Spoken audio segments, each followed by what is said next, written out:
Hello नमस्कार। आज हम बात करेंगे कि शेयर मार्केट कुंडली में शेयर मार्केट में काम करने के योग कैसे बनते हैं।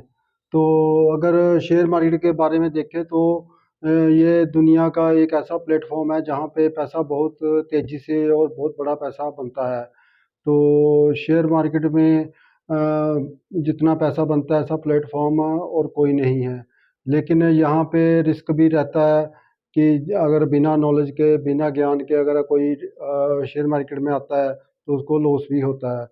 तो पहले हम देखेंगे कि इसका शेयर मार्केट का आपकी कुंडली में योग है या नहीं। तो सबसे पहले हम अपनी कुंडली में देखेंगे पंचम भाव। सबसे पहले ये भाव हमारा पंचम और पंचमेश जो इसका स्वामी है, ये सबसे पहले ये इसी भाव को देखा जाता है। यही शेयर मार्केट के लिए जिम्मेवार भाव है। तो पंचम भाव और पंचमेश इसका स्वामी। उसके बाद आ गया अष्टम भाव जो आपका आकस्मिक धन, अचानक से धन की प्राप्ति और सर्च का माना गया है। तीसरा आ गया नवम भाव, पंचम से पंचम, वन, एक, दो, तीन, चार, पाँच। तो नवम भाव भी आपका ये हो गया। तो इन सभी भावों को देखा जाता है। तो अगर मान लीजिए पंचम भाव में पंचम का ही स्वामी बैठा है, मान लीजिए यहाँ पे 3 नंबर राशि है, तो बुध यहीं बैठा है, तो आपका योग कुंडली में शेयर मार्केट का काम करने का योग बनेगा। इसी तरह पंचमेश अगर दूसरे भाव में, 11वें भाव में और 10वें भाव में हो तो भी योग बनेगा। इसी तरह अगर 10वें भाव का स्वामी, एकादश भाव का स्वामी, धन भाव का स्वामी पंचम में हो तो भी शेयर मार्केट में योग बनेगा। तो ये था आपका पंचम भाव और पंचमेश के ऊपर। इसी तरह अष्टम भाव, अगर आपका अष्टम भाव भी अच्छा है और यहाँ से रिसर्च देखी जाती है, क्योंकि शेयर मार्केट में रिसर्च करने वाला ही पैसा कमाता है। जो लोग डेली डे ट्रेडिंग करते हैं, सेल परचेज करते हैं, बहुत कम लोग ऐसा पैसा कमाते हैं। जो इन्वेस्टमेंट करके चलते हैं, इसमें दो तरह की इन्वेस्टमेंट होती है, शॉर्ट टर्म, एक लॉन्ग टर्म। तो जो कुछ समय के लिए शेयरों को खरीद के रखते हैं और फिर ऊंचे भावों पे बेचते हैं, वो ही प्रॉफिट कमाता है। जो डे ट्रेडिंग करने वाले हैं उनको इतना प्रॉफिट नहीं होता, क्योंकि वो सारा दिन इसमें लगे रहते हैं। तो अब इसमें सबसे ज़रूरी चीज़ें क्या हैं जो आपके पास होने चाहिए। एक तो है तेज दिमाग। आपके पास बिल्कुल तेज दिमाग होना चाहिए चीज़ें समझने के लिए। एक होनी चाहिए आपके पास पूंजी। तो अगर आप शेयर मार्केट सीख रहे हैं, 50,000, 1 लाख से आप काम शुरू कर सकते हैं। लेकिन अगर आपने इससे पैसा कमाना है और पूरे फुल फ्लैश काम करना है, तो आपको कम से कम 5-10 लाख रुपए की ज़रूरत होगी। तो आपके पूंजी होगी, आप तभी काम कर सकते हैं। तीसरा आ गया समय। इसमें टाइमिंग का बहुत रोल है कि किस समय पे आपने शेयर खरीदे, किस समय बेचे। क्योंकि शेयर मार्केट में काफ़ी उतार चढ़ाव रहता है, कभी समय ठीक होता है कभी नहीं। लेकिन आपकी टाइमिंग क्या है, समय कैसा है, किस समय खरीदना है, कब बेचना है, तो ये समय तय करेगा। तो ये 3 चीज़ें इस पे प्रभाव डालती हैं। उसके बाद आ गया ग्रह कौन कौन से हैं जो इसके लिए जिम्मेवार हैं। सबसे पहले आ गया बुध। बुध संख्या का और कॉमर्स का कारक माना गया है। तो बुध अगर कुंडली में शुभ स्थिति में है, जब यहाँ बुध के साथ राहु की युति है तो आपका योग बनेगा। तो बुध कॉमर्स और संख्या का कारक है, तो शेयर मार्केट में बुध का ये काफ़ी रोल माना गया है। इसी तरह दूसरा ग्रह है राहु। राहु आकस्मिक धन देने वाला, अचानक से लाभ देने वाला ग्रह है और बहुत बड़ा। तो राहु कुंडली में अगर दूसरे 11वें और कर्म भाव में हो तो राहु आपको अच्छा लाभ दे सकता है। तो राहु का भी कुंडली में शुभ होना बहुत जरूरी है। और अगर 11वें हाउस में राहु है तो उसकी पंचम दृष्टि समाज आ गया चंद्र। चंद्र मन का कारक है। तो अगर आप मानसिक रूप से मजबूत नहीं है तो आप शेयर मार्केट में काम नहीं कर सकते, क्योंकि मन को शेयर मार्केट बहुत ऊपर नीचे होती रहती है, तो उसमें मन का बहुत रोल है। अगर आपका मन मजबूत है आप तभी शेयर मार्केट में काम कर सकते हैं। तो अगर डे ट्रेडिंग करते हैं तो वो चंद्रमा बहुत जिनका मजबूत होता है वही कर सकते हैं।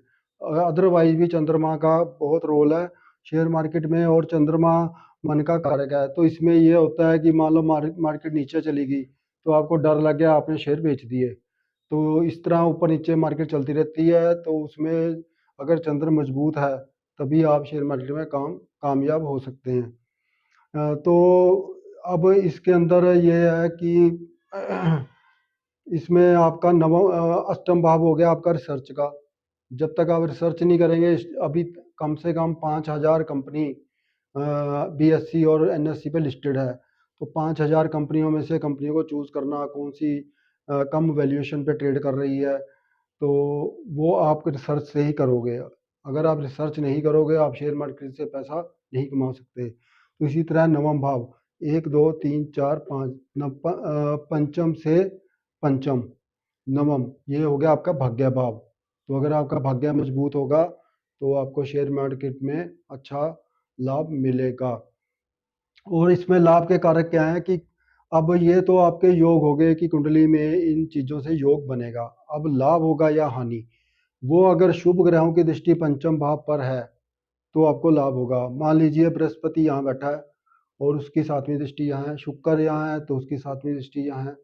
तो जिनकी दृष्टि यहाँ रहेगी या इन पे प्रभाव रहेगा या पंचमेश के साथ युति रहेगी तो आपके लाभ की स्थिति बनेगी। दूसरा है कि अगर केंद्रों में बृहस्पति या शुक्र उच्च का या शव राशि का हो तो भी आपके लाभ की स्थिति बनेगी।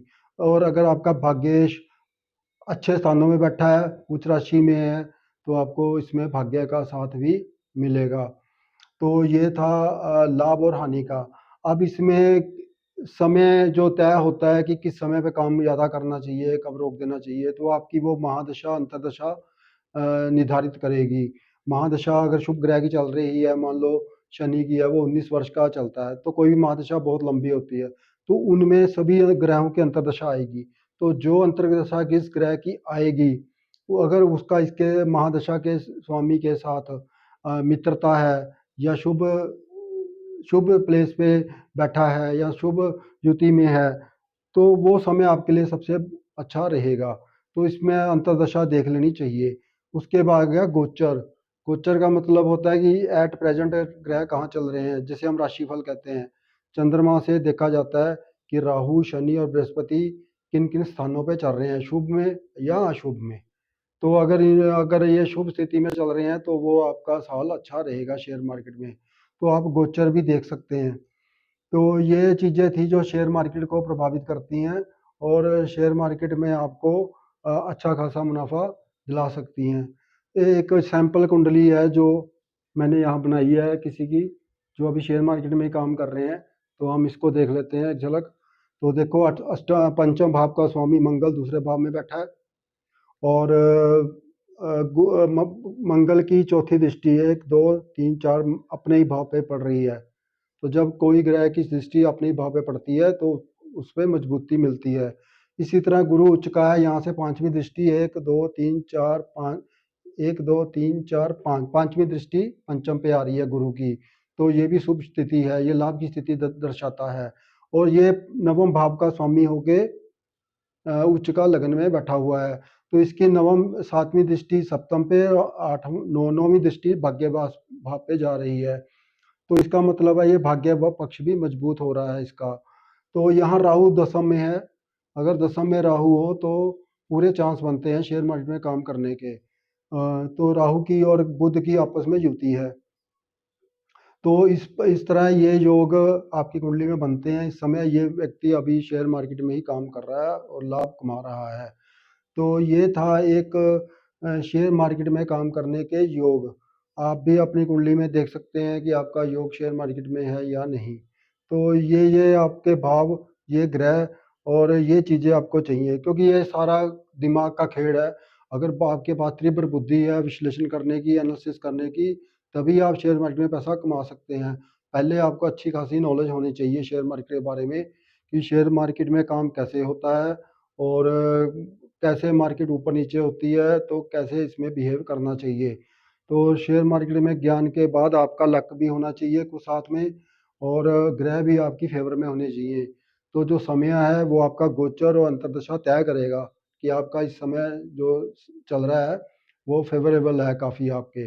तो ये सारी चीज़ें मिलके आपको शेयर मार्केट में लाभ दिला सकती हैं। तो ये था शेयर मार्केट के ऊपर एक वीडियो, तो आप वीडियो शेयर और लाइक ज़रूर करें। वीडियो देखने के लिए धन्यवाद।